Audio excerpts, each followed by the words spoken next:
بسم اللہ الرحمن الرحیم۔ السلام علیکم ورحمۃ اللہ وبرکاتہ۔ حضرت ابو سعید رضی اللہ تعالیٰ عنہ سے روایت ہے کہ رسول اللہ صلی اللہ علیہ وآلہ وسلم سے دریافت کیا گیا، روز قیامت کون لوگ اللہ کے ہاں فضیلت و رفعت کے اعلیٰ درجے پر فائز ہوں گے؟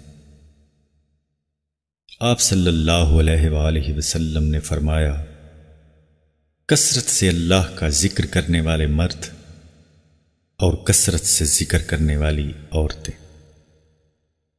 عرض کیا گیا، اللہ کے رسول صلی اللہ علیہ وآلہ وسلم، اللہ کی راہ میں جہاد کرنے والے سے بھی افضل؟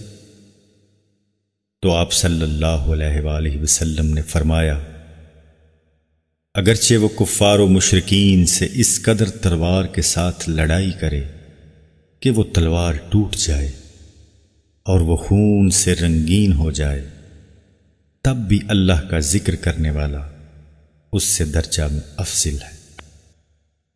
معزز ناظرین، ویڈیو پسند آنے کی صورت میں اس کو لائک اور شیئر کرنا نہ بھولیں۔